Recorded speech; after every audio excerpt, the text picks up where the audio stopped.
if you want to know how to take control of your sales destiny with one single approach, check out our conversation.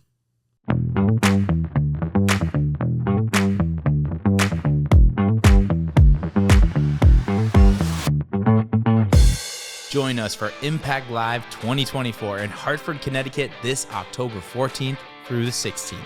Over 3 days, business owners, CEOs, and marketing and sales leaders will learn proven strategies to drive business growth. Attend expert-led sessions on marketing, sales, leadership, and AI, and get a chance to network with industry pros just like yourself. Discover how companies like yours are dominating their markets. Secure your spot at impactplus.com/impact-5. And for all of our Endless Customers listeners, we have an exclusive discount code that'll save you $100. So when you're on the checkout page, just enter the code ECPOD100 in all caps for $100 off. We'll see you there at Impact Live 2024 up in Hartford, October 14th through the 16th. Welcome back to Endless Customers, the show that teaches you how to earn trust and win more business in the age of AI. I'm your host, Alex Winter, and today we're joined by Chris Duprey. He's a principal coach here at Impact. Chris, welcome back to the show. Hello, my friend. Hello, my friend. It's great to have you back. Thanks. Today, we got an important one. Yeah. We're talking about assignment selling. Yep. But more specifically, we're talking about assignment selling and how important it is with Endless Customers and what business leaders need to do in order to implement this effectively, get everybody drinking the proverbial Kool-Aid, getting excited about it. So what is a good place to start? Should we define assignment selling for people out there that don't know, and then we'll get into how you actually get the buy-in? That's good. Yeah. Okay, so cool. Simplest form is we leverage content to help educate buyers throughout the sales process, right? Foundationally, it starts like Marcus doing the pool thing and finds that, hey, if somebody's read 30 articles on my website, they buy a pool 80% of the time. So he starts sending them a 30-page buyer's guide before he meets with them, right? Yeah. And so that's the foundation. Mm-hmm. Today, it's really about helping folks be prepared for the meeting you're going into. It's about educating them on the decision, making them aware of what's going on. And all the same stuff is true. The more that people are educated, the more they're going to buy. And we can influence that in the sales process if we simply do it correctly. Yeah. And it's actually pretty amazing how much it changes the sales process and cycle when people are educated, when people already have trust, when you've already given them the info before you talk to them. So you're not on the call having the same conversation over and over and over and over again. Right? Yeah, it's this whole idea of I can read or I can watch a video, and if I can come to a meeting prepared, I'm going to do that. Absolutely. Right? Yes. And so one of the things, if you take a look at sales calls, when people don't know what to expect, they show up cold and defensive, or like the alpha dog that's going to take charge of the call. Totally. All those scenarios are not good if you're a seller. No. They're not. No. It's the opposite of what you want as a salesperson. Correct. Yeah. So one would say it would totally behoove us to get ahead of people's fears, apprehensions, or their desire to guide the conversation before the conversation happens. Yeah. No, I mean, to me, it seems pretty, it's pretty common sense. It's like, anybody that's a sales professional or has ever done sales would want that. And it makes sense. So with that in mind, how do leaders implement this with their sales teams? How do they get the buy-in that they need? Because I feel like even though it sounds pretty self-explanatory, it may not be as easy to implement as one thinks. Facts. Yeah. Okay, these are facts. Yeah. So first off, if you didn't start with alignment day and everybody doesn't understand why educating buyers makes sense and how they're buyers just like them and that they'd like to understand what's happening beforehand, like if you don't do that work, you're going to struggle. Right. Okay. And we have a whole episode that we did with Chris earlier all about alignment day. So if you're not sure what that is, make sure to go back and check that out. to get a reference point for that. Right. Yeah. So let's say you've done that. Okay. Now what? Right. Now what? So couple things that get in the way. One is sales folks, and this is going to sound so funny, don't like to be assertive or don't like to tell people what to do. Really? I mean, a big majority of them. Okay. And so their language is usually like very soft. I mean, that makes sense because otherwise you get like categorized into that pushy salesperson. Right. Sort right. of. So they're so trying to swing the other way. Right. That they don't want to tell people what they actually need to hear sometimes. Right. Okay. So that's one piece. Okay. Another thing that totally gets in the way is the most effective way to do this is to leverage one-to-one video in email. And a lot of people do not want to use video. Like they just don't. Right. So you got to get over that. Right. And what is a one-to-one video? Yeah. So I mean, it's a video. So if I was sending you a one-to-one video, it would be a video from me to you, not a video like the other type of video would be a one-to-many. So this is a classic one-to-many video. Sure. We are talking to a huge audience. We can send this to multiple people. It is not specific. But if I'm about to meet with you and I'm going to send you like, hey, Alex, Chris here from Impact, so fired up to talk to you about X, blah, blah, blah, blah, blah. Here's blah, blah, blah, blah. That is for you. It's personalized. It's personalized. Right. It shows folks that we're actually invested in them. Yeah, okay? that makes sense. So that's a hurdle. And then the next hurdle, so there's two more. One is like, well, should we even start doing this if we don't have content yet? We're going to talk about that. Okay. By the way, the answer is yes. And then the last one is we just don't know what to send or say or when to do those things. Sure. Right. And actually, one last one that just popped into my mind is like, we want everybody to execute it at the same level all at the exact same time. These are all different things that get in the way. Got it. Right? Yeah. So if we want to unpack those. Yes, let's do that. Right? So I think the biggest one to unpack, well, let's go in order. So you had said that people don't want to make these videos. People, yeah. And there's a mix of reasons why. Sometimes it's a technical piece. Sometimes people just don't like seeing themselves on camera or hearing themselves or like there's all these. That's video. Let's take one step back and go, first, they don't want to be assertive because they don't want to be the pushy salesperson. Okay, cool. I think the biggest thing to get across everybody's mind is you're not telling them to go do something that's going to be harmful to them. Okay. Right? Hopefully. You're helping them be prepared. So look at it from that standpoint, but don't say things like, it would be great if you could. Say things like, for us to have the best meeting and make the most use of our time together, I need you to X, Y, and Z. Right. So instead, if you're sending a one-to-one video, don't say like, hey, if you have a minute, maybe you can watch this video. I know you're busy. Like those things auto delete, right? Like they just they don't happen. Weak language. Yeah. Yeah. So we gotta make sure our language is good, right? That's an easy hurdle that with a little coaching, you're going to get past. Sure. This video thing though is for real. People are like, I don't like the way that I look. I don't like the way that I sound. And I feel that, right? Mm-hmm. Like, listen, I was not always comfortable being on video. Hi, me too. I know. You told me I was going to be hosting a podcast a couple years ago. No. Right. Mm-mm. Right.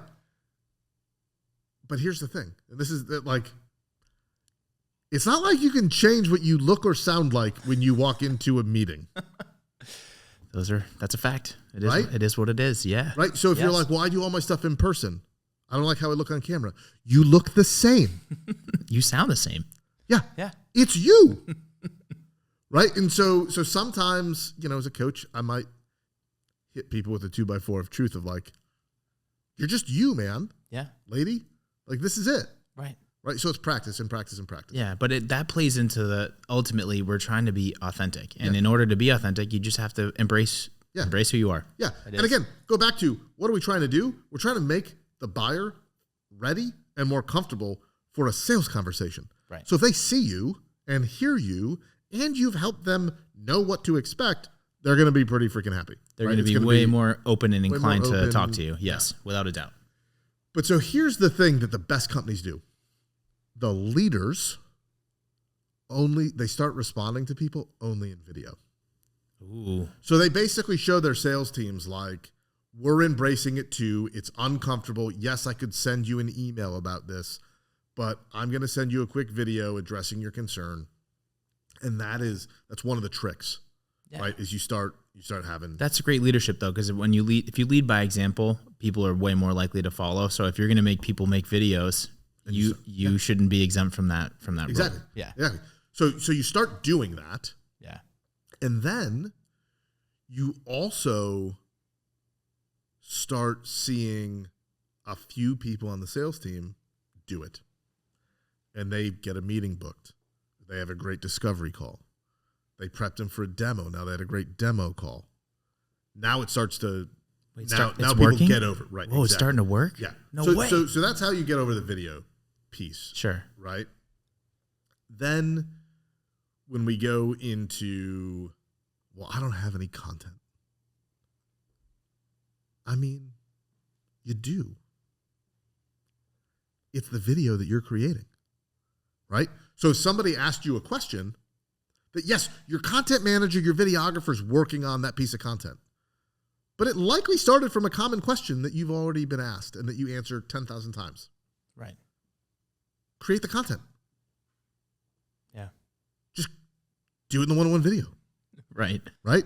Mm-hmm. But again, go back to like, what's the overarching thing at the beginning? Setting the conditions to have the sales conversation you want to have. Yeah. If all you do when you start doing assignment selling is going, hey, Chris here from insert company name. We're meeting on Friday. Here's what we're basically going to talk about. Here's some things that might be helpful for you to have with you before that conversation. We're going to record the conversation so that we don't make any mistakes, so that you and I know what's going on. I'm looking forward to talking to y'all about why you reached out to us. That is just going to, nobody in your industry is probably doing it. Yeah. They're starting from a different point. Now, you're humming on endless customers. You got content. You're going, Alex, can't wait to see you. Before we get started, we've got this video. In this video, it answers 8 of the 10 questions that we most commonly get asked. And I'm going to tell you, of the 8 questions in this thing, I guarantee that 5 of them, at a minimum, are rolling through your head. So before that meeting, I need you to watch that video so that you come in ready to talk about the specifics around why you reached out to us, knowing the answers that I know are top of mind, but might not be the most important. Right. So I'll see you Friday. Yeah.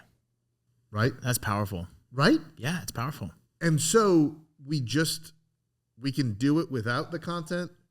And then we can do it with the content. Yeah, but it's twofold too, because on the front end, just from the perception of whoever you're sending this message to, is potential client, whatever the case is, right?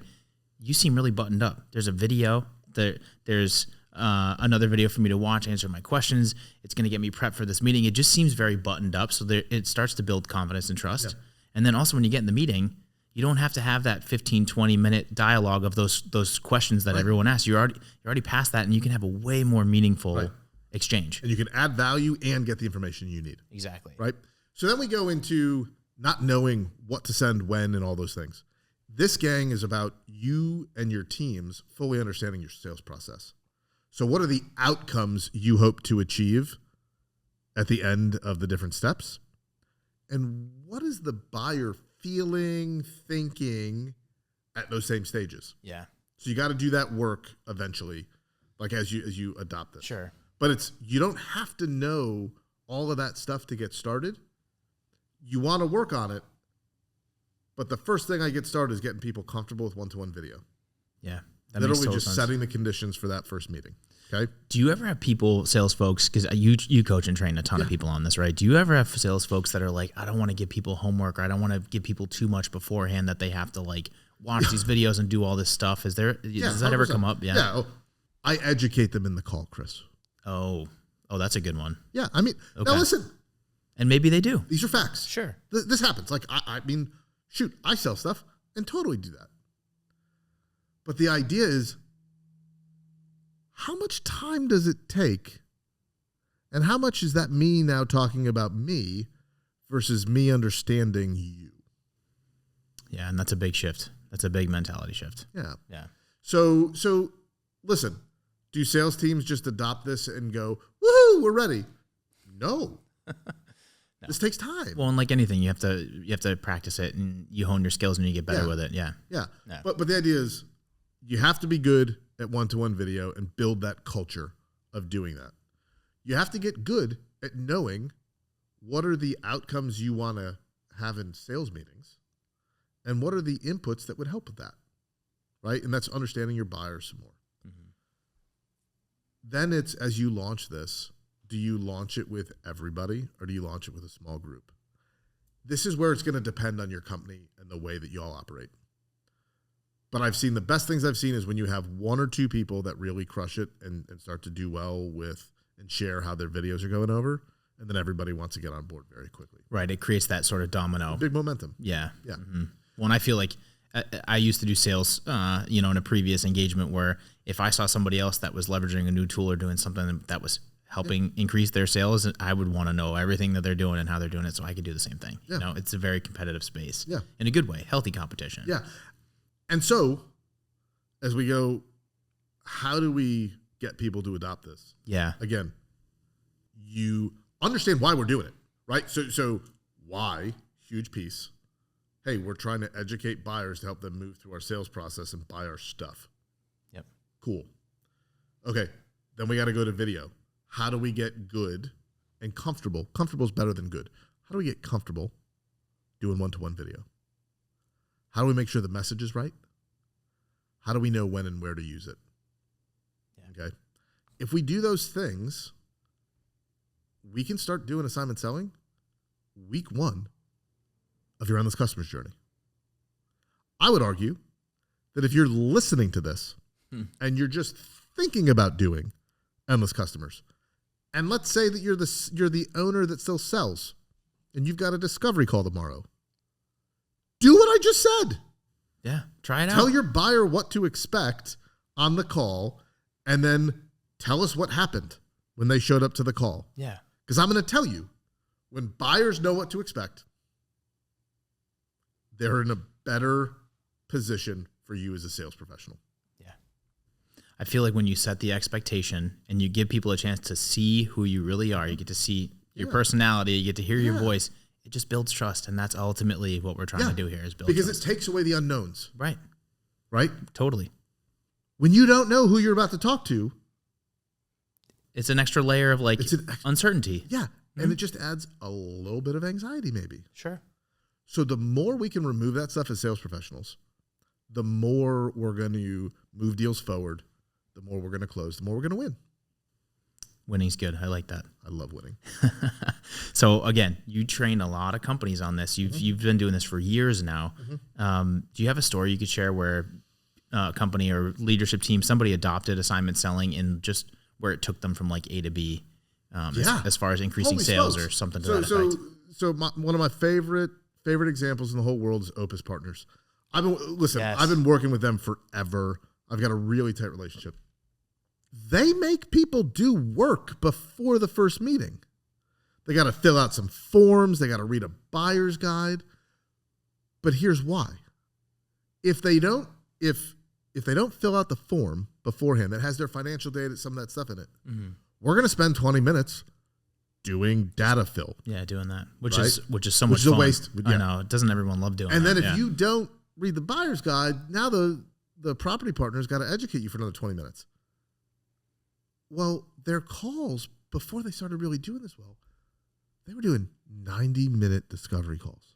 Wow. Right? They called them portfolio planning sessions, but like 90 minutes. That's a long time. And some were long, some were shorter, but their call time to get to the outcome they're trying to get to was really, really long. They start doing assignment selling. Right, everything we've been talking about. And it immediately made this, like, the time on call less.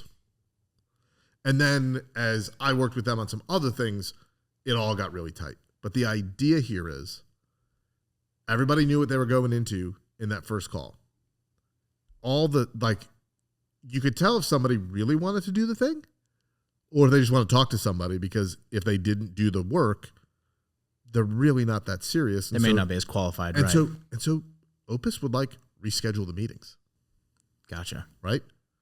And so as all this happens, they just start having better educated, better qualified, and they could know. So let's say that somebody wasn't ready to do their program. They knew it before they got in there. So now the conversation's different because, hey, you're actually like 3 years away from being ready to do this based on your financial standing. Mm-hmm. Here's a program that can help you to make you ready. Right. Right. And so it allowed them to be even more helpful, which then made them build more trust, which is why they are one of the best companies that does endless customers in the world. Yeah. Well, when you talk about building trust, when you don't hard sell somebody like that, you give them some information to say, hey, this will help you, and it nurtures you. Yeah. And in 2 or 3 years from now, hopefully you'll come back and do business with that person. Most likely will, because you didn't hard sell them. You didn't force them to do things that they weren't ready for, you know, and that's really the beauty of this whole system. And it shows them who you are, and and it breaks through some of those things. Yeah. And so Opus is my favorite example. You know, I've seen it work with IT companies. I've seen it work with roofing companies, with home improvement companies, like insurance companies. When people know what to expect, and they're told, and they know who they're talking to, they generally show up in a better way. Yeah. And you get better outcomes. Absolutely. So what's the one thing that we should leave folks here with assignment selling? Obviously, besides the elephant in the room, which is you should be doing assignment selling. I think it's a deeper one that is, don't accept